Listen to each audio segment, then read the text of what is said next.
मेरठ की मुस्कान रस्तोगी ने जिस तरीके से पति सौरभ राजपूत की हत्या को अंजाम दिया था, उसने सभी को हैरान कर दिया है।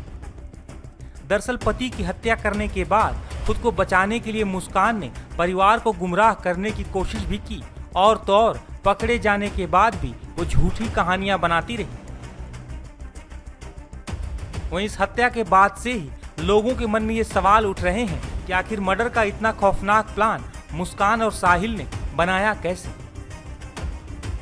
दरअसल मेरठ हत्याकांड की जांच के बीच मुस्कान रस्तोगी के उस कमरे की तस्वीरें सामने आई हैं जहां उसने पति सौरभ राजपूत का मर्डर किया। मुस्कान के कमरे में कहीं सामान बिखरा पड़ा है तो कहीं बेड पर मिक्सर पड़ा हुआ है। मुस्कान के कमरे से मिले कई सामानों की जांच भी की जा रही है।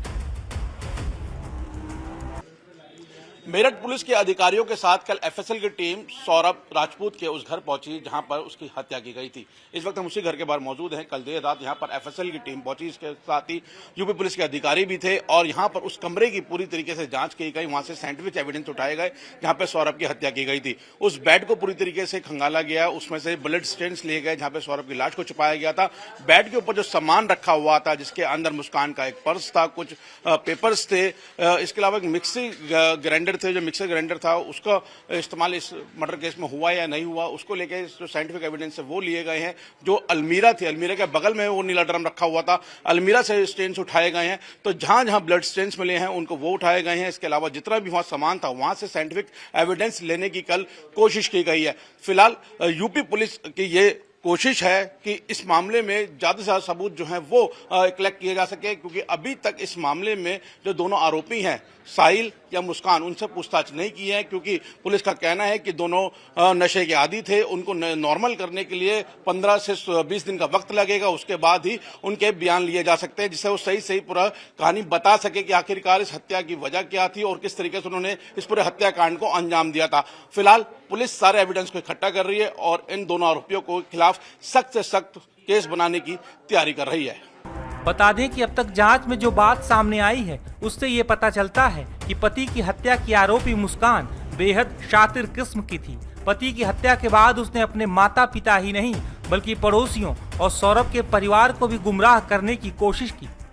मुस्कान ने अपनी मां को भी सौतेली मां तक बता दिया था। सौरभ राजपूत की खौफनाक हत्या के बाद सौरभ के भाई ने दावा किया था कि सौरभ लंदन से लाखों पाउंड लेकर आया था और मुस्कान की नजर पति सौरभ के इन्हीं पैसों पर थी। ऐसा भी दावा किया जा रहा है कि मुस्कान हीरोइन बनने का सपना संजोए हुए थी।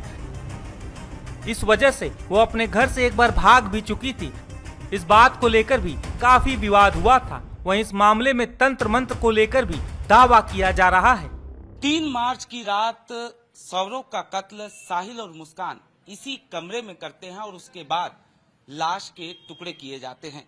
लाश के टुकड़े करने के बाद सिर और दोनों हाथ को एक बैग में रखकर ठीक यहीं से साहिल और मुस्कान जो हैं वो यहां से निकलते हैं और यहां से चंद कदमों की दूरी पर साहिल के घर पर जाते हैं, जहां ये काफी समय तक रुकते हैं।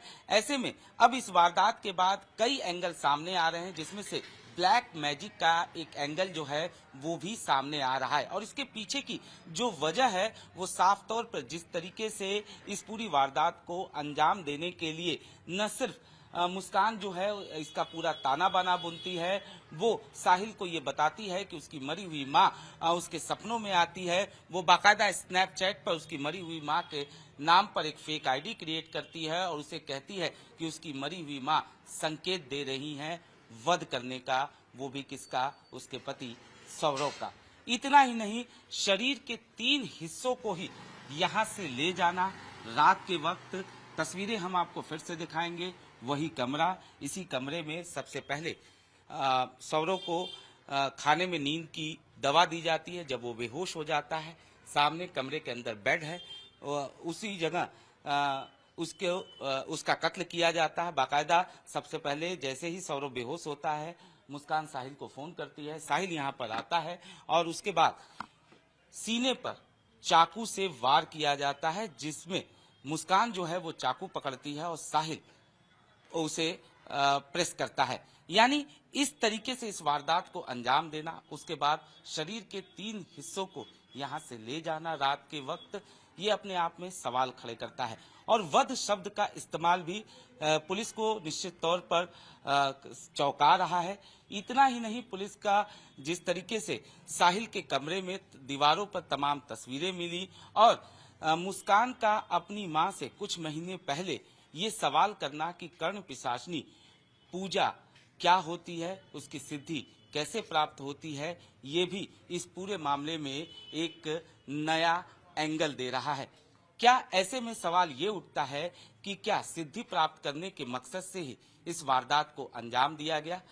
क्या कर्ण पिशाचनी माता को खुश करने के लिए तंत्र मंत्र का सहारा लिया गया? ये तमाम ऐसे सवाल हैं जिनका जवाब फिलहाल जो है वो तलाशा जा रहा है, क्योंकि जिस तरीके से रात के वक्त 3 हिस्सों को ले जाकर वहां पर रात गुजारना, ऐसे में सवाल ये भी उठ रहा है कि क्या वहां किसी तंत्र मंत्र का सहारा लिया गया?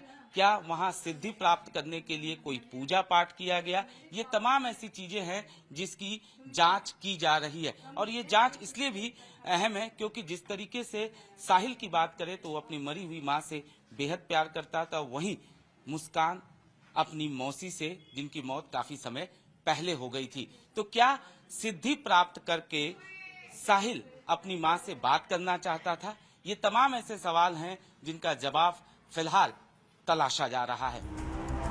पति सौरभ राजपूत का कत्ल करने वाली मुस्कान और उसका प्रेमी साहिल दोनों अब जेल में बंद हैं। मीडिया रिपोर्ट्स के मुताबिक जेल में जाने के बाद से अब दोनों काफी परेशान हैं। दरअसल दोनों ही नशे के आदी हैं। बताया जा रहा है कि जेल में पहुंचते ही दोनों नई नई डिमांड कर रहे थे। जेल प्रशासन का कहना है अभी तक इन दोनों आरोपियों से मिलने कोई भी इनके परिवार या जानकार जेल में अभी तक संपर्क नहीं साधा, ना कोई इनसे मिल पाया। क्या क्या उन्होंने डिमांड की है और किस तरीके से वो रह रहे हैं, अब 5 रातें गुजर चुकी हैं साहिल और मुस्कान की मेरठ जेल के अंदर। हमारे से बात करने के लिए मेरठ जिला जेल के जो वरिष्ठ जेल अधीक्षक हैं डॉक्टर वीरेंद्र शर्मा जी मौजूद हैं, उन्हीं से जानते हैं अब उनके क्या हालात हैं और जेल में क्या क्या उन्होंने मांग रखी है। डॉक्टर साहब, ये जो मुस्कान है उसने सरकारी वकील की मांग की थी, अब उसके बाद में साहिल ने भी सरकारी वकील की मांग की है, कि कितनी सच्चाई है और क्या है? ये बात सही है कि पहले मुस्कान ने सरकारी वकील की मांग की थी, उसकी प्रक्रिया प्रारंभ कर दी थी और कल साहिल ने भी रात को ये कहा है कि उसे भी सरकारी वकील चाहिए, क्योंकि कोई भी व्यक्ति जेल में ऐसा नहीं रह सकता जिसके पास विधिक सहायता ना हो। उसे विधिक सहायता की आवश्यकता पड़ती है केस लड़ने के लिए, तो उससे भी प्रार्थना पत्र लिया जा रहा है। उससे कहा गया है कि आप प्रार्थना पत्र दीजिए और दोनों प्रार्थना पत्र आज माननीय न्यायालय को हम लोग भेज देंगे कि इनको सरकारी वकील उपलब्ध कराया जाए। अतः ये बात बिल्कुल सही है कि साहिल ने भी अब सरकारी वकील की मांग की है।